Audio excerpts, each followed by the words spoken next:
ನಮಸ್ತೆ ಎಲ್ಲರಿಗೂ. ನಾನು ಇವತ್ತು ಪಾಪಡನ್ನು ಮಾಡ್ತಾ ಇದ್ದೀನಿ. 1ಕ್ಕೆ 4ರಷ್ಟು ಅರಳುವಂತಹ ಪಾಪಡನ್ನು ಮಾಡ್ತಾ ಇದ್ದೀನಿ. ಮಾಡೋದು ಮಾತ್ರ ತುಂಬಾ ಸುಲಭ. ಇವಾಗ ಬೇಸಿಗೆ ಸ್ಟಾರ್ಟ್ ಆಗ್ತಾ ಇದೆ, ಹಾಗಾಗಿ ನಾವು ದಿನ ಒಂದೊಂದು ಥರ ಹಪ್ಪಳನ ಮಾಡ್ಕೋಬೋದು. 1ಕ್ಕೆ 4ರಷ್ಟು ಅರಳುವಂಥ ಈ ಹಪ್ಪಳ ಮಾಡೋದು ಮಾತ್ರ ತುಂಬಾ ಸುಲಭ. ದಿಢೀರ್ ಅಂತಂದೇಳಿ ಹಪ್ಪಳನ ಮಾಡ್ಕೋಬೋದು. ಇದಕ್ಕೆ ಜಾಸ್ತಿ ಬಿಸಿಲು ಬೇಕು ಅಂತ ಇಲ್ಲ, ತುಂಬ ಈಸಿಯಾಗಿ ಮಾಡ್ಕೋಬೋದು. ಹಾಗಿದ್ರೆ ಬನ್ನಿ ಯಾವ ರೀತಿ ಮಾಡೋದಂತ ನೋಡೋಣ. ಮೊದಲದಾಗಿ ಇವಾಗ ನೋಡಿ, ನಾನು 1 ಬೌಲ್ ಆಗುವಷ್ಟು ಚಿರೋಟಿ ರವನ ತೊಗೊಂಡಿದ್ದೀನಿ. ಚಿರೋಟಿ ರವೆ ಅಥವಾ ಸಣ್ಣ ರವೆ ತೊಗೋಬೋದು. 1 ಟೀ ಸ್ಪೂನಷ್ಟು ಗೋಧಿ ಹಿಟ್ಟು, ರವೆ ತೊಗೊಂಡಿರುವಂಥ ಬೌಲಿಂದ 1 ಬೌಲಷ್ಟು ನೀರನ್ನು ಹಾಕ್ತಾಯಿದ್ದೀನಿ. ಇಷ್ಟು ಹಾಕಿ ಸಣ್ಣಗೆ ಇದನ್ನು ಪೇಸ್ಟ್ ಮಾಡಿ ತೊಗೋಬೇಕು. ನೋಡಿ, ಈ ರೀತಿ ಬ್ಯಾಟರ್ನ ರೆಡಿ ಮಾಡಿ ತೊಗೊಳ್ಳಿ. ತುಂಬ ಸಣ್ಣಗೆ ಮಾಡ್ಕೋಬೇಕು. ಇವಾಗ ಒಂದು ಮಿಕ್ಸಿಂಗ್ ಬೌಲಿಗೆ ಇದನ್ನು ಸೇರಿಸ್ತಾ ಇದ್ದೀನಿ. ಇವಾಗ ಅದೇ ಜಾರಿಗೆ ಸ್ವಲ್ಪ ನೀರನ್ನು ಹಾಕ್ತಾಯಿದ್ದೀನಿ. ತುಂಬ ನೀರನ್ನು ಹಾಕೋಬಾರ್ದು, ಈ ರೀತಿ ಇರಬೇಕು ಬ್ಯಾಟರ್. ಇದು ಕರೆಕ್ಟಾಗಿದೆ. ಇವಾಗ ರುಚಿಗೆ ತಕ್ಕಷ್ಟು ಉಪ್ಪು, ಸ್ವಲ್ಪ ಸೋಡಾನ ಹಾಕ್ತಾಯಿದ್ದೀನಿ. 1 ಟೀ ಸ್ಪೂನಷ್ಟು ಜೀರಿಗೆ ಮತ್ತು ಚಿಲ್ಲಿ ಫ್ಲೇಕ್ಸ್ನ ಹಾಕ್ತಾಯಿದ್ದೀನಿ. 2 ಟೀ ಸ್ಪೂನಷ್ಟು ಇಷ್ಟನ್ನು ಹಾಕಿ ಚೆನ್ನಾಗಿ ಇದನ್ನು ಮಿಕ್ಸ್ ಮಾಡಿ ತೊಗೊಳ್ಳಿ. ಇದು ನಾನು ಮನೆಯಲ್ಲೇ ಮಾಡಿರುವಂಥ ಚಿಲ್ಲಿ ಫ್ಲೇಕ್ಸು, ಹಾಗಾಗಿ ಸ್ವಲ್ಪ ಪೌಡ್ರ್ ಆಗಿದೆ, ಅದಕ್ಕೋಸ್ಕರ.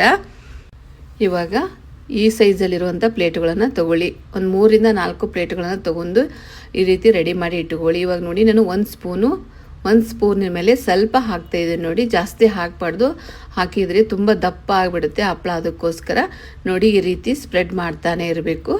ಈ ರೀತಿ ಕರೆಕ್ಟಾಗಿ ಮಾಡ್ಕೊಳ್ಳಿ. ಒಂದು ಕಡೆ ದಪ್ಪ, ಒಂದು ಕಡೆ ತೆಳ್ಳಗೆ ಮಾಡ್ಕೋಬಾರ್ದು, ಕರೆಕ್ಟಾಗಿ ಬರಬೇಕು. ಈ ರೀತಿ ಕರೆಕ್ಟಾಗಿ ಸ್ಪ್ರೆಡ್ ಮಾಡ್ಕೊಳ್ಳಿ.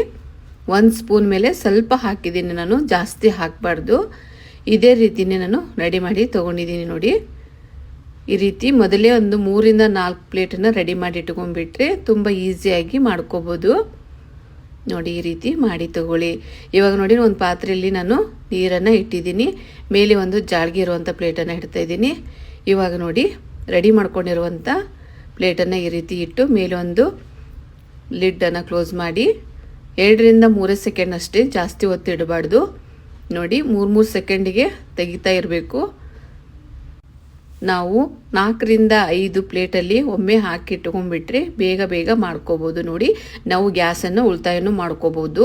ಹಾಗಾಗಿ ನೋಡಿ, ಎಕ್ಸ್ಟ್ರಾನೇ ನಾವು ಪ್ಲೇಟಲ್ಲಿ ಹಾಕಿಟ್ಕೊಂಡ್ಬಿಟ್ರೆ ಬೇಗ ಮಾಡ್ಕೋಬೋದು. 2ರಿಂದ 3 ಸೆಕೆಂಡಿಗೆ ಅಷ್ಟೇ ತೆಗಿಬೇಕು, ಜಾಸ್ತಿ ಹೊತ್ತು ಇಡಬಾರ್ದು.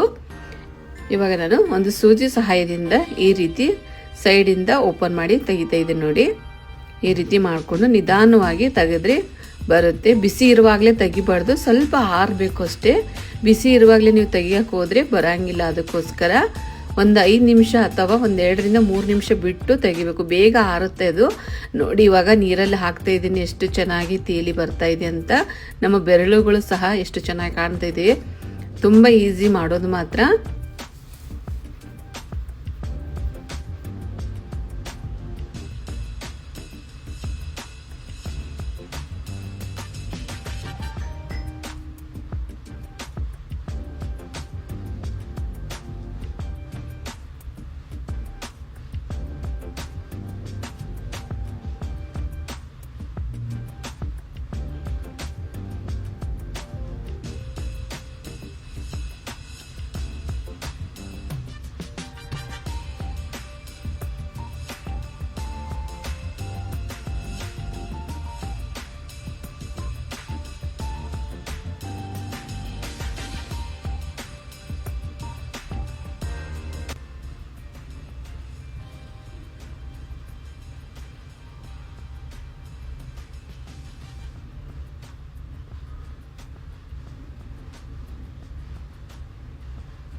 ಇವಾಗ ನೋಡಿ, ನಾನು ಒಂದು ಪ್ಲಾಸ್ಟಿಕ್ ಸೀಟಲ್ಲಿ ಹಾಕ್ತಾಯಿದ್ದೀನಿ.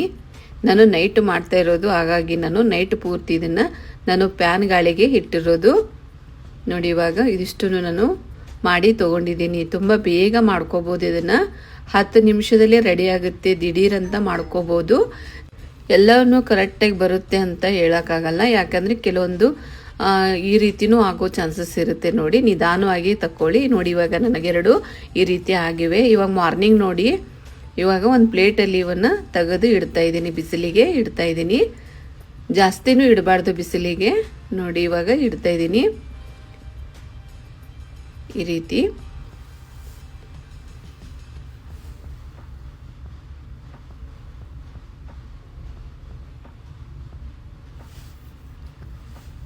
ನೋಡಿ ಇವಾಗ ಒಂದು 3 ಪ್ಲೇಟಲ್ಲಿ ನಾನು ತೆಗೆದು ಇಡ್ತಾ ಇದ್ದೀನಿ. ಆದಷ್ಟು ಬಿಡಿ ಬಿಡಿಯಾಗಿ ಇಟ್ಕೊಳ್ಳಿ. ಇವಾಗ ನೋಡಿ ನಾನು ಬಿಸಿಲಲ್ಲಿ ಇಟ್ಟಿರೋದು, ಜಾಸ್ತಿ ಟೈಮ್ ಇಟ್ಟಿಲ್ಲ ಬಿಸಿಲಲ್ಲಿ.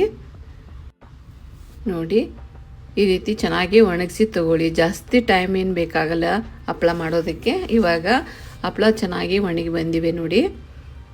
ನೋಡಿ ಎಷ್ಟು ತೆಳ್ಳಗೆ ಆಗಿವೆ ಅಂತ. ನಮ್ಮ ಬೆರಳುಗಳು ಸಹ ಕಾಣಿಸ್ತಾ ಇವೆ ನೋಡಿ, ಅಷ್ಟು ತೆಳ್ಳಗಿವೆ.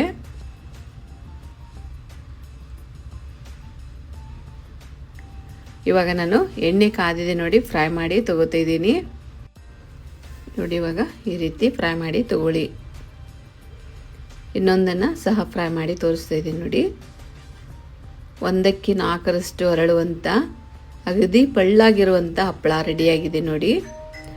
ರೈಸ್ ಸಾಂಬಾರ್ ಜೊತೆ ಸೈಡ್ ಆಗಿ ತಿಂತಾ ಇದ್ರೆ ಬಾಯಲ್ಲಿಟ್ಟರೆ ಕರಗ್ತಾ ಇರುತ್ತೆ, ಅಷ್ಟು ಫಳ್ಳಾಗಿರುತ್ತೆ ಹಪ್ಪಳ ಮಾತ್ರ. ಇವಾಗ ಹಪ್ಪಳ ರೆಡಿಯಾಗಿದೆ ನೋಡಿ. ತುಂಬ ಈಸಿ ಇದೆ ಮಾಡೋದು ಮಾತ್ರ. ವಿಡಿಯೋ ಇಷ್ಟ ಆಯಿತು ಅಂದರೆ ಲೈಕ್ ಮಾಡಿ, ಶೇರ್ ಮಾಡಿ, ಮತ್ತು ಸಬ್ಸ್ಕ್ರೈಬ್ ಫಾಲೋ ಮಾಡೋದನ್ನು ಮರಿಬೇಡಿ. ನೋಡಿ ಎಷ್ಟು ಪಳ್ಳಾಗಿದೆ ಅಂತ. ತುಂಬಾ ಚೆನ್ನಾಗಿ ಬರುತ್ತೆ, ಮಾಡೋದು ಮಾತ್ರ ತುಂಬಾ ಸುಲಭ. ಮತ್ತೆ ಭೇಟಿಯಾಗೋಣ ಮುಂದಿನ ರೆಸಿಪಿ ಒಂದಿಗೆ. Thank you for watching.